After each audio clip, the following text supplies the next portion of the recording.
The Narendra Modi government has every right to take credit for being open to business, as they have done much more than any government has for business in India, say industry observers.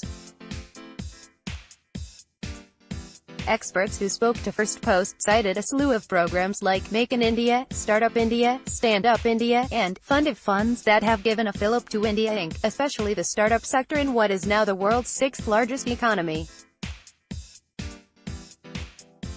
Speaking at a government industry interface session in Lucknow, Uttar Pradesh, Prime Minister Narendra Modi said industrialists to contribute to nation building and that it is not right to label them all as thieves, but those who do wrong will have to leave the country or live in jail. We are not the people who will be afraid of standing beside industrialists. You would be knowing some people who are such that you would not find a single photo of them with an industrialist, businessman. But there is not a single businessman in this country who would not have gone to these people's places and bowed to them in reverence, he added. A file image of Prime Minister Narendra Modi. AP. Agreeing with Modi's statement, Adhil Shetty, co-founder. India is now one of the key markets for fintech firms as a result of the huge demand for services. There's strong support from the government by way of initiatives such as the Jan Dhan Financial Inclusion Program, the biometric-based Aadhaar initiative that aims to give every Indian a unique identification number, and the Unified Payments Interface (UPI). Policies such as Digital India have also made the average Indian more confident about transacting online. This has created a market for fintech companies, Shetty said. Analysts, investors and experts singled out the importance given to the startup sector. By recognizing startups as a sector, the government has given wings to entrepreneurial dreams, said one analyst who requested anonymity.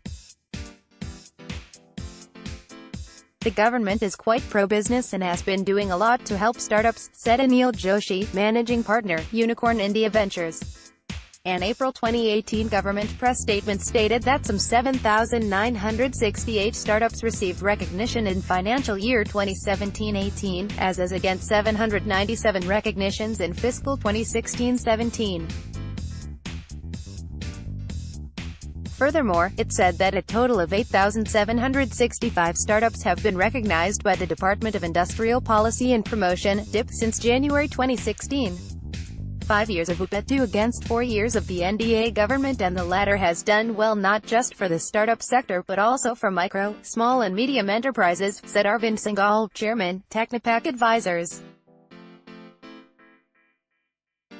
The BJP government is pragmatic and acknowledged the role of business in the country, said Singhal, referring to G.D. Birla, J.R.D. Tata and others who made a significant contribution to business and to nation building. Tuesday. Question: what is the point of demonizing the business community in the country? It was Congress President Rahul Gandhi who did a lot of damage by calling this government a Sudh Ki Sarkar, Singhal opined. Just as there are rich and poor farmers and good and bad ones, the same apply to business. For every Meel Choksi and Nirav Modi, there is a Ratan Tata, Kumar Mangalam Birla, Adi Godrej, Sanjay Lalbhai and Mukesh Ambani. Ambani is investing his money in his ventures and isn't asking for government loans, Singhal added.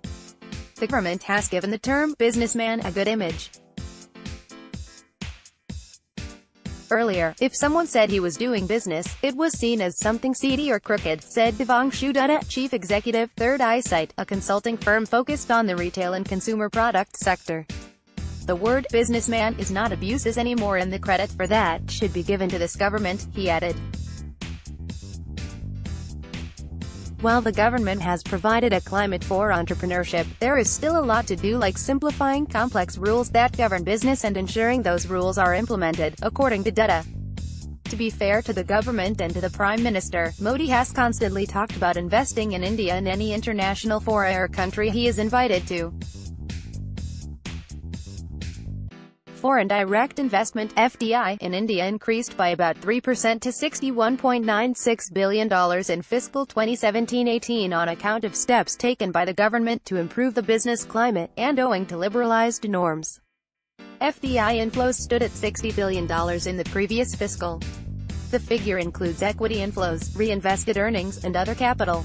But the picture is not all rosy. Take the angel tax, for instance. It is a tax on capital that is raised by unlisted companies by issuing shares in excess of their fair market value. The number of angel and seed funding deals halved to 435 in 2017 from 901 in 2016, according to a report in VC Circle. The total disclosed value of these deals also fell sharply to $245 million from $374 million. The recent update by the Central Board of Direct Taxes (CBDT) that coercive measures would not be taken to recover outstanding dues still does not address the root cause of angel tax, said entrepreneurs. Pa Marawale, partner, seed fund and co-founder, Stanford Angels, termed the government's actions with regard to angel tax as completely bizarre. She said the government has no business questioning the valuation of a startup that basically has no revenues. While agreeing that the angel tax needs clarity, Joshi of Unicorn India Ventures said these issues would take a while to be cleared up. There is clarification on the definition of startups, for which one must give this government credit, he said. No one can expect wonders in a 4-year tenure. But the reactions have been positive as far as this regime is concerned, he added. Issues that businesses face in India must be addressed immediately, and India Inc. shouldn't focus on what a political party is saying.